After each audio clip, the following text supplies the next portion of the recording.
बारिश की एक तूफानी रात थी। स्कूल के पुराने कमरे सन्नाटे में डूबे हुए थे और मसफरह अकेली क्लास में पर्चे चेक कर रही थी कि अचानक राहदारी में कदमों की चाप सुनाई दी, मगर बाहर निकलने पर वहां कोई ना था। वापस आए तो एक पर्चे पर ताजा सर्ख स्याही में लिखा था, अभी निकल जाओ। उनका दिल जोर से धड़का और अचानक दरवाजा जोर से बंद हो गया। खिड़कियां हिलने लगे और बत्ती बुझ गई। अंधेरे में जब उन्होंने फोन की रोशनी जलाई तो तख्ता स्याह पर लरुस्ती तहरीर अभरी, तुम्हें यहां नहीं होना चाहिए।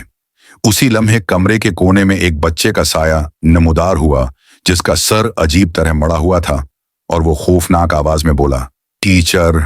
फिर पर्चे कमरे में उड़ने लगे। मसफरह ने भागकर दरवाजा खोलने की कोशिश की, मगर वो बंद था। साये की आंखें अंगारों की तरह जलने लगीं और वो बोला, यहीं रहो और हमें पढ़ाओ। फिर अचानक दरवाजा खुद खुला और वो दौड़कर राहदारी में निकले, लेकिन राहदारी खत्म ही नहीं हो रही थी। हर कमरे में खामोश बच्चे बैठे उन्हें घूर रहे थे।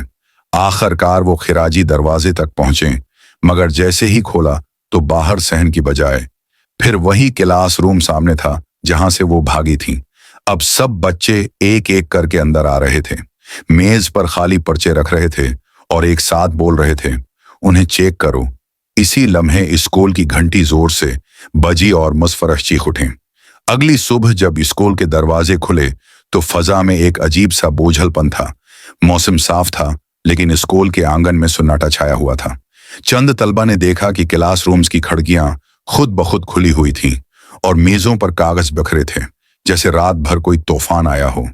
प्रिंसिपल मैडम नाज ने जब मायना किया तो तख्ता स्याह पर सरख रंग में बड़ी बड़ी तहरीर लिखी थी, पर्चे चेक करो वरना तुम सबको रहना पड़ेगा।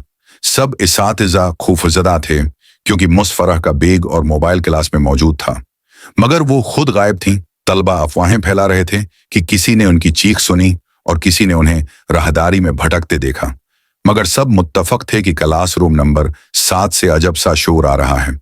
दोपहर को अचानक स्कूल की घंटी खुद बजने लगी और हवा के झोंके ने तमाम दरवाजे बंद कर दिए।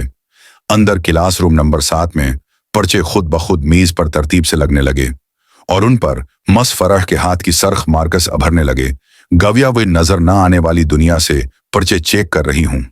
प्रिंसिपल नाज ने दरवाजा तोड़ने की कोशिश की तो अंदर से बच्चों की इज्तिमाई आवाज आई, टीचर कहती हैं, अब सबको पढ़ाना होगा।